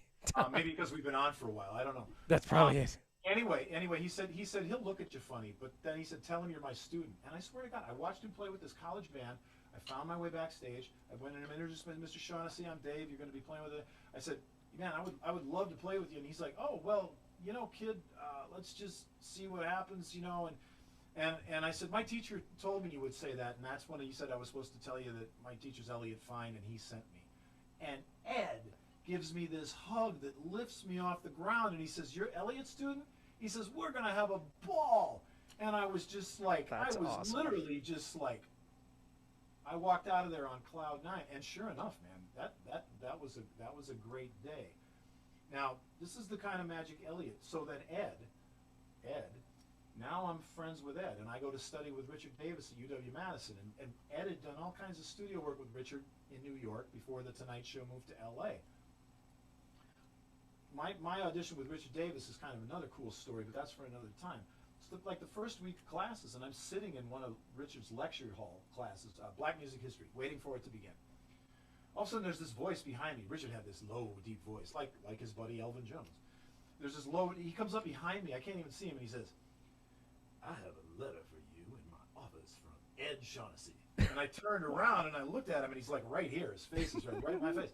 And then he goes, "Why am I getting mail for you from Ed Shaughnessy?" And I'm like, I don't know, you know. Um, so then I found out. Ed wrote Richard a letter, and he put a letter to me in the letter for Richard, and it was like the okay, you know, the okay. He says, "You're gonna love this kid," you know, and Ed did that for me behind the scenes, and then I made a trip out to California while I was still in college. He brought me to the Tonight Show. Oh my You know, God. sit at the desk, you know, while they're rehearsing, and go to the commissary for dinner. And when I lived out in L.A., I was studying with Jeff Hamilton at Jeff's house when he lived in the Valley. And Ed had a wood panel Mercury station wagon, and he would show up on the day I had my lesson with Jeff, which was like pretty much a weekly thing, like on a Wednesday or whatever it was. Ed would always show up at the end of the lesson and pick Jeff up, and they would go play tennis for an hour before Ed went to go tape the Tonight Show. So I got to hang out with Ed with Jeff, you know, and just BS with him at Jeff's house, you know, and he did all these kind of things, and then we stayed in touch, and occasionally he'd come to town when I started working back here, and I'd tech for him once in a while. Ludwig would send his stuff up from Chicago, and then one day he called me up and he says, I'm sick and I can't make the show with Doc, so I recommended you, you know. And then there were a couple moving parts to that story, but I ended up playing the show with Doc, and that was a big thrill. Orchestra Hall sold out, so exciting, you know. I remember calling Ed on the way home, you know, and he was like, God, I'm so glad you called. How did it go? And I said, Doc said you better get better quick because he wants to go out on the road if you're not ready, you know, with me. And he goes, I couldn't be happier for you, man. He goes, that's great, you know. And he goes, I was worried. He goes, you know, he says, I love Doc. He says, but Doc on the gig is not Doc on TV. He's a stickler. Right. And then I'll cry talking about this. I really will, Jim. Then Ed said, that's why I recommended you for the gig. He said, we could have got a guy who could come out from L.A. He says, but Dave, he says, I knew you could handle Doc. I knew you had the kind of disposition that you would do what Doc asked and you'd make him happy.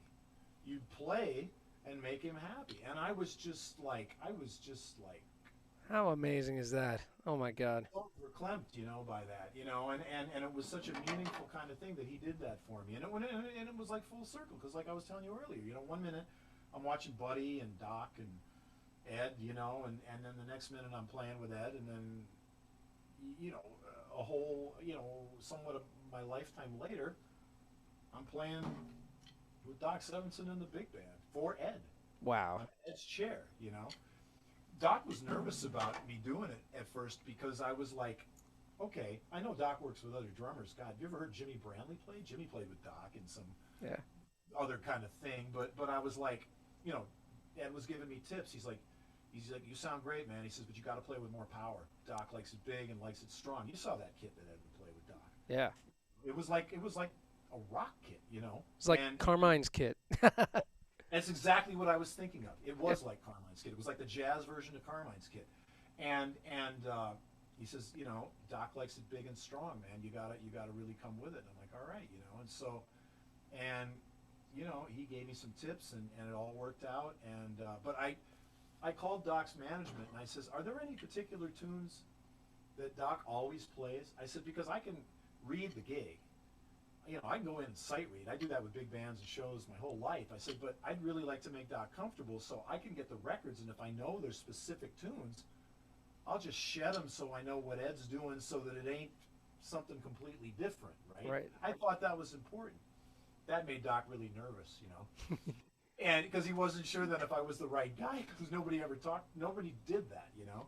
And so what was interesting is when we get to the rehearsal, and I'm setting up, and Doc comes over and he goes, so we're playing together, and he introduces himself to me, and I can tell he's a little on the edge, you know. And I'm like, I said, yeah, man. I said, I'm really happy to be here. I said, I can't wait to play, and I'm really looking forward to it. And I tried not to say too much.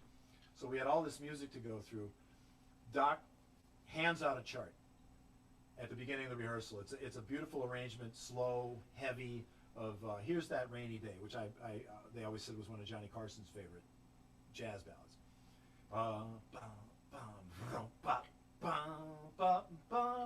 That's how it went. I was sight reading. I didn't know the chart, but they put it in front of me, and it was interesting. Like I figured out what was going on. He just put out the chart. Said, "Let's hear this." He counted off 1, 2, 3. Sight read the whole chart. He didn't look at me once. He's looking at the chart. He's listening to the band. He's walking around the room. We finished playing the chart. He goes, "We're going to be okay. Hand it in." And I'm like, oh, he wanted to know if I could read or not. That was a He really test.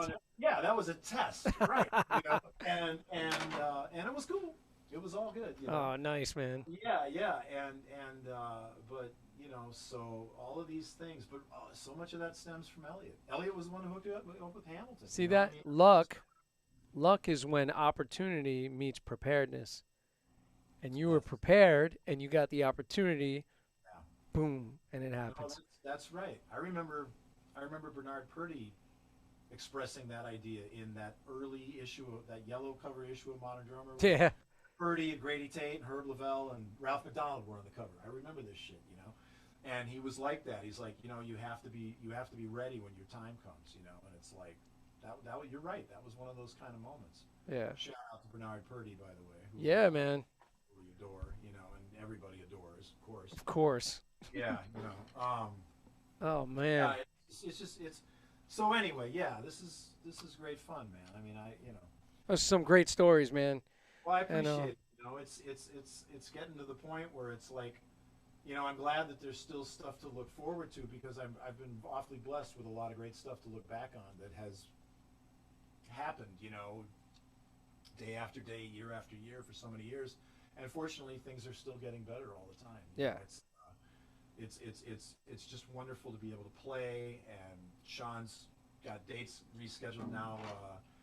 Mostly, we got a few summer things coming in, maybe more, but September through December, we just got 16 dates for the tour back on the books, starting out in great. Nashville and North Carolina and the Southeast and stuff like that. And I'm happy for him. He had put out, I mean, like a lot of people don't know who he is, but he's like an Emmy winner and he's part of a huge a cappella group here in the Midwest that's been around for many years and is a sellout group called Tonic Solfa. And then his first record that came out year before the pandemic debuted at number 5 on Billboard Jazz. Wow. And he's got this great management out of Nashville, and he's the coolest guy to work for. And I get to kind of be the band leader on stage and play concert halls.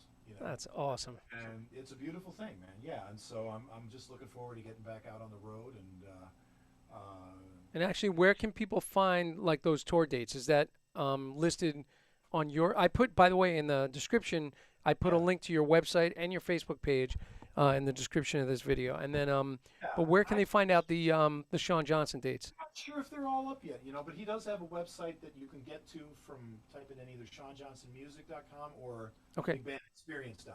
Oh, sweet. Yeah, and it's like a pop version of a small big band is what the setup is. It's like originally he put it together. He'd never sung with a band before, and he wanted to do for charity because he could afford to do this. He wanted to do a concert run on the same circuit that he does with his a cappella group, where he could sing in front of a band and sing like Sinatra tunes, Christmas tunes. Great.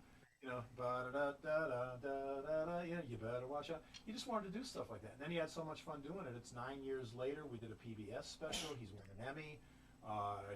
We did a record. It's at number 5 on Billboard when it came out on the jazz chart, and I mean, he just put out a new single, so I'm sure people will be hearing more about him soon because he's got a very timeless, classic kind of sound.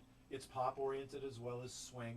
It's like because he's into like a lot of stuff, Nashville stuff and funky stuff and swing and it's a fun gig, man. Some really great players in the band, great horn section, great rhythm section. So and he's a class act, man. He's a beautiful cat. Takes care of us, and so it's a as Buddy Rich would say, it's a swell gig. Nice. Yeah, That makes it all worthwhile, man. right. It's all about good people. It's Yeah, like, oh, it really is because the other 22 hours of the day are what you gotta, that's right. you have to really finesse that. In a lot of ways, the 2 hours you're on stage are the easiest part of the day. It's hanging with everybody and getting from place to place and making sure that everybody gets along. That's the trick to the whole thing. Yeah, Yeah, 100%. yeah. Well, man, you and I could probably talk for like another 2 hours, but I would say um, people should go out, get this, whether you get Mastering the Tables of Time in print. I say get both because I like having the print. I like being able to scribble in my books and have the print book. And I just love books, drum books. I love the feel. Yeah. It smells good. Right. And then, of course, it's in digital. So, guys, get the digital version. Yeah, I mean the digital. Anywhere you go, I can pull it up on my phone. I can. Oh, Pull it yeah. up on my laptop or my pad or something like that, I can bring it up in a lesson and screen share it. There's that didn't you do a thing about how that works? Yeah, yeah. I did a video just explain how Yeah, people can do it. yeah, that was great. I saw that, and it's true. It's like we're living in a whole new age. It's like and what's interesting is here's another thing about the book. Now all the stuff might. I'm going to give a shout out to somebody else who was a big help to me. There's a cat, a web designer. He's a great drummer. His name's Jeffrey Smith. He's a student of Bruce Becker's and did Bruce's website, and then he redid mine for me around the same time you were helping me put the stuff together. Give a shout out to Jeffrey, so we were able to take the audio video companion that was part of my older, now defunct original website, update it, and that's a beautiful thing. It's all there. He did an amazing job. But then when I got with Hudson, Rob and Mike Hoff, they were like, no, we can insert your stuff into the digital pages, and you can just click on it, and like that's better than I even dreamt in the first place when I was hoping, when I took out a home equity loan and I put this thing out, which won't look like much on the camera, but it's like here's what I have it stuck inside another book. This is the 8.5 by 11 original version of Mastering David. Right. This is the one that won the Modern Drummer Readers Poll. Oh, that's great. And I took a home equity loan out to do this. And so what I dreamed of having in this, but just couldn't afford. Now you go into the Hudson Digital thing, and it's like, here's the track, here's the video. It's a click away, and it's like. It's awesome. It's the best, It's just such an amazing thing. So I'm really grateful to Rob for that. Man. Yeah, man. When Rob put out my book, I thought it was going to be downloads on the side. I didn't realize it was embedded in the book. It's crazy. So it's so awesome to see it that way and to be able to just click on the example, watch the video, go back to the book. It's so killer, man. I mean, what could be better? It's right there. Yeah. You don't have to go to an external source. That's right. That's right. It's just And like. Yeah. I have the Hudson app on my desktop, my phone, my iPad. It's on everything. So yeah, me too. yeah, Right. killer. Yeah, man. Well, you're a beautiful friend, and You too, my brother. grateful to you. And I got a real quick question for you because you do this. When you do this that we're doing right now, I know you've got it going on Facebook. I know you've got it going on simultaneously on YouTube and Twitch, which I know a little bit about, but I'm not super familiar with. But I get what's going on there. But where's the nerve center for that? As far as, is there a website that drives to the others? Is that YouTube, or how does that work? Yeah, so the way it works, the way that I do mine is, so I use OBS, which is Open Broadcast software, which I build the scenes of my show inside of. And then basically what I'm doing is I'm streaming OBS out to this thing called Restream. And Restream streams it out to simultaneously to all the platforms. So I'm streaming to 4 platforms at one time through the Restream platform. Okay. So and is that a website in and of itself, or is it software, or what is it? It's a website, yeah. So you're basically, you configure all of your platforms. So let's say you want to do 2 Facebook pages, your YouTube page, and I always stream to Twitch, which is really like a gaming community, but I stream there just for the hell of it. And you basically set up your logins to all these sites, and then Restream basically sends it out to those pages. And the beautiful thing, what I like about Restream is they pull the chat in from all of the platforms into one chat application. That's so amazing. When I was reading the chat, one guy's on YouTube, one guy's on Facebook, one guy's on a different Facebook page, someone's on Twitch. So you're pulling in all the stuff into one central chat window. So Wow. it's really killer. I mean, it's a great way to do it. That's amazing. Now, is Instagram not a part of that, or No. Could you do that if you wanted, or it's just not? It just doesn't work like that. It doesn't really work with this kind of thing. So Okay.